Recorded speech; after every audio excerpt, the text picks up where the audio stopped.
Je vais vous parler de quelque chose d'assez spécial.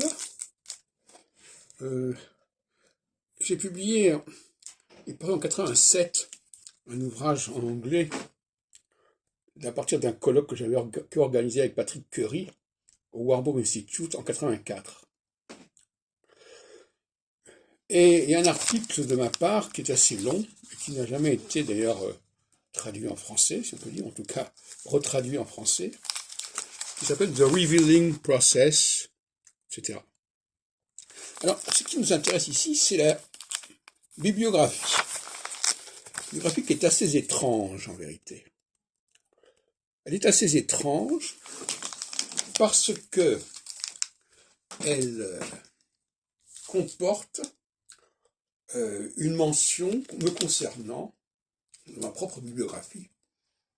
C'est marqué Jacques Heilbronn, introduction bibliographique à l'histoire de l'astrologie française, thèse, Université de Paris 12, 1987. Or, je n'ai jamais soutenu cette thèse, et apparemment, j'ai dû changer d'avis. C'est curieux. J'ai mis en ligne récemment le texte en question sur Scribd, introduction donc bibliographique à l'histoire de l'astrologie française, mais en réalité, j'ai changé de sujet de thèse entre-temps, et je n'ai soutenu la thèse de doctorat d'État en question qu'en 1999, c'est-à-dire 12 ans plus tard. Alors, il faudrait essayer d'expliquer astrologiquement ce revirement, ce recul.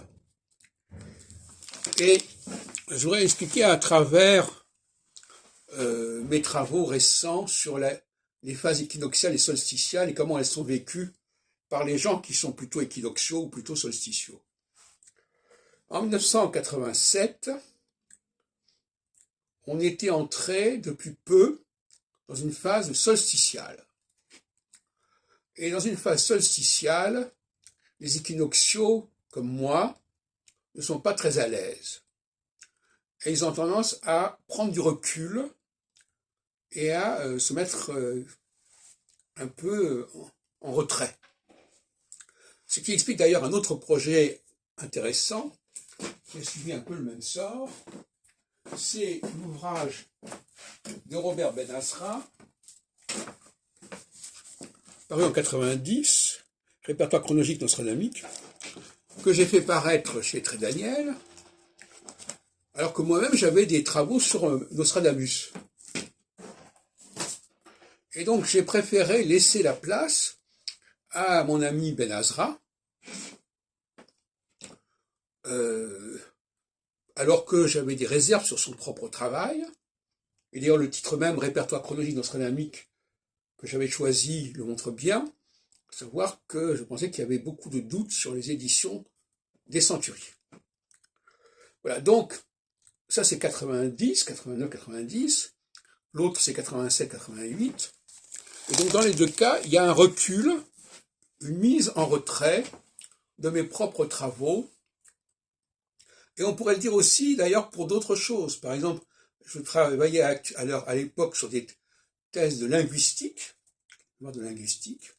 à Paris 5, et finalement, je n'ai pas pu les soutenir à ce moment-là. Donc là aussi, phénomène de retrait. Donc, en phase solsticiale, les gens de type équinoxial se mettent en veilleuse, s'éclipsent quelque part, et laissent la place à des gens moins compétents, moins valables, ce qui d'ailleurs crée beaucoup de problèmes dans certains cas. Parce qu'après, il y a des revendications, des appropriations, plus ou moins douteuses. Donc il y a une délégation, de substitution que les équinoxiaux assument en faveur de telle et telle personne qui va en profiter avec plus ou moins d'honnêteté, etc.